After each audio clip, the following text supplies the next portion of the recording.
പ്രോസിക്യൂഷനും.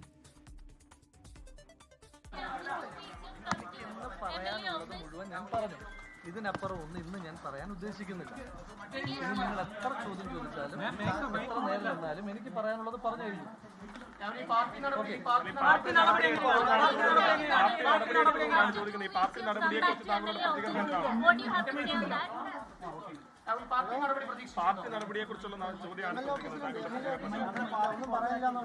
Party has expelled. Did you expect such a strong this from party side? മുൻകൂർ ജാമ്യം തള്ളിയതിന് തൊട്ടു പിന്നാലെ ഒരു നിമിഷം പോലും കാത്തു നിൽക്കാതെയാണ് പാർട്ടി പുറത്താക്കിയത്. അപ്പൊ അങ്ങനെ ഒരു നടപടി പ്രതീക്ഷിച്ചിരുന്നോ? ഒന്ന് ബാക്കിലേക്ക് പോകും. Did you expect such a strong reaction from party? Since day one they were supporting you, but finally when the anticipatory bail was rejected, the party expelled you. What do you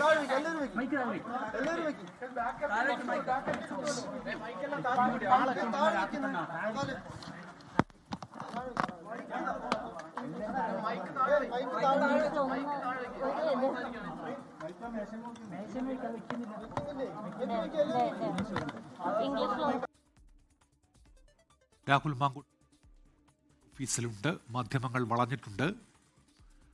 എല്ലാ കോണുകളിൽ നിന്നും ചോദ്യങ്ങൾ ഉയരുന്നു.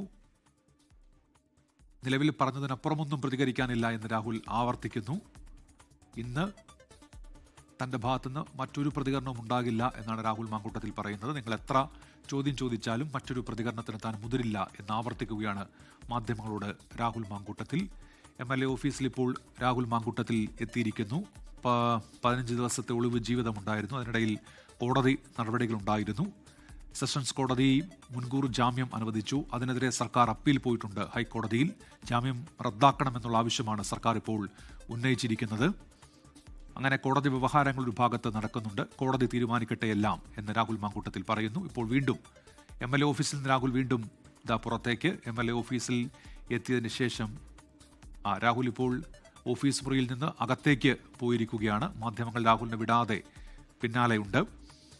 ഇന്ന് 4:45 Rahul Mamkootathil ബൂത്തിലെത്തി vote രേഖപ്പെടുത്തിയത്. Rahul vote ചെയ്യാനെത്തും എന്ന് രാഹുലുമായി അടുപ്പമുള്ളവർ അറിയിച്ചിരുന്നു. അവിടെ എത്തി വോട്ട് രേഖപ്പെടുത്തിയ ശേഷം സംസാരിക്കാമെന്ന് മാധ്യമങ്ങളോട് പറഞ്ഞിട്ടാണ് രാഹുൽ മാങ്കൂട്ടത്തിൽ അകത്തേക്ക് പോയത്. തിരിച്ചിറങ്ങുമ്പോൾ എല്ലാം കോടതിയുടെ പരിഗണനയിലിരിക്കുന്ന വിഷയമാണ്, സത്യം ജയിക്കുമെന്ന് മാത്രം പറയുന്നു. ചെറിയ പ്രതിഷേധങ്ങൾ രാഹുൽ മാങ്കൂട്ടത്തിൽ നേരെ ഉയരുന്നു. പോലീസ് ഇടപെട്ട് പ്രതിഷേധക്കാരെ നീക്കുന്നത് കാണാമായിരുന്നു. MLA ബോർഡ് വെച്ച വാഹനത്തിലാണ് രാഹുൽ മാങ്കൂട്ടത്തിൽ എത്തിയത്. ആ വാഹനത്തിന് കടന്നുപോകാൻ പോലീസ് വഴിയൊരുക്കുന്നതാണ് പിന്നീട് കണ്ടത്. അവിടെ നിന്ന് MLA ഓഫീസിലേക്കായിരുന്നു യാത്ര. ഇടയ്ക്കൊന്ന് ചായ കുടിക്കാൻ ഇറങ്ങി. രാഹുൽ ഉണ്ടായിരുന്നു. രാഹുലിൻ്റെ വാഹനം ഓടിക്കുന്ന ആളും കൂടെ ഉണ്ടായിരുന്നു. അവിടെയും മാധ്യമങ്ങളുടെ ഭാഗത്തുനിന്ന് ചോദ്യങ്ങൾ ഉയർന്നു. പക്ഷേ തൻ്റെ പ്രതികരണം നേരത്തെ പറഞ്ഞതിൽ ഒതുക്കുകയാണ് രാഹുൽ മാങ്കൂട്ടത്തിൽ ചെയ്തത്. മറ്റൊന്നും പറയാനില്ല എന്നാണ് രാഹുൽ പറഞ്ഞത്. അതിനുശേഷം എവിടേക്കാണ് യാത്ര എന്ന് മാധ്യമപ്രവർത്തകർ ചോദിക്കുമ്പോൾ ഓഫീസിലേക്ക് എന്ന് പറയുന്നുണ്ടായിരുന്നു. തൊട്ടുപിന്നാലെ ഇപ്പോൾ രാഹുൽ മാങ്കൂട്ടത്തിൽ ഓഫീസിൽ എത്തിയിരിക്കുന്നു. ഓഫീസിന് തൊട്ടടുത്തുള്ള വീട്ടുകാരോടൊക്കെ കുശലം പറഞ്ഞിട്ടാണ് രാഹുൽ മാങ്കൂട്ടത്തിൽ ഓഫീസിലേക്ക് കയറിയത്. ആയിഷത്തുൽ ഷംന തുടരുന്നുണ്ട്. ഷംന, ഇപ്പോഴും MLA ഓഫീസിൽ തന്നെയല്ലേ രാഹുൽ മാങ്കൂട്ടത്തിൽ? അതെ ഉന്മേഷ്, MLA ഓഫീസിൽ തിരിച്ചെത്തിയിരിക്കുകയാണ്. അങ്ങനെ 15 ദിവസത്തെ ഒരു ഇടവേളയ്ക്ക് ശേഷം അല്ലെങ്കിൽ ഒളിവ് ജീവിതത്തിന് ശേഷം രാഹുൽ മാങ്കൂട്ടത്തിൽ MLA ഓഫീസിൽ തിരിച്ചെത്തിയിരിക്കുന്നു എന്നതാണ് കാഴ്ച. നമുക്കറിയാം, ആദ്യഘട്ടത്തിലൊക്കെ നമ്മളുടെ ചോദ്യത്തിന് മറുചോദ്യങ്ങൾ കൊണ്ട് മാത്രം പ്രതിരോധം തീർത്തിരുന്ന ഒരു MLA ആയിരുന്നു. അതായത് ഈ പുറത്തു വന്ന ഓഡിയോ ക്ലിപ്പുകൾ അടക്കം അത് താങ്കളുടെ ആണോ, നിഷേധിക്കുന്നുണ്ട് എന്നതടക്കം നമ്മൾ ആവർത്തി ചോദിച്ചിരുന്ന ഘട്ടത്തിലൊക്കെ പരാതി എവിടെ, നിയമപരമായി നേരിടൂ എന്നതായിരുന്നു രാഹുലിന്റെ മറുപടി. അങ്ങനെയെങ്കിൽ പരാതി വന്ന നിമിഷങ്ങൾക്കകമാണ് രാഹുൽ പിന്നീട് ഒളിവിലേക്ക് പോയത്. അതിനുശേഷം നമ്മൾ ആരും രാഹുൽ മാങ്കൂട്ടത്തിൽ MLA പിന്നീട് കണ്ടിട്ടില്ല. MLA ഓഫീസിലോ മണ്ഡലത്തിലോ രാഹുൽ ഉണ്ടായിരുന്നില്ല.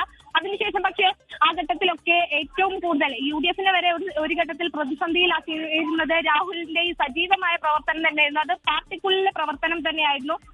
ഈ സ്ഥാനാർത്ഥി പ്രഖ്യാപനത്തിൽ ഉൾപ്പെടെ രാഹുൽ അത്തരത്തിൽ സ്ഥാനാർത്ഥി നിർണയ ചർച്ചകളിൽ ഉൾപ്പെടെ രാഹുൽ പങ്കെടുക്കുന്നു. അതിനുശേഷം ഈ UDF-ന്റെ സ്ഥാനാർത്ഥികൾക്ക് വേണ്ടി വീട് കയറി ഇറങ്ങി രാഹുൽ പ്രചരണം നടത്തുന്നു.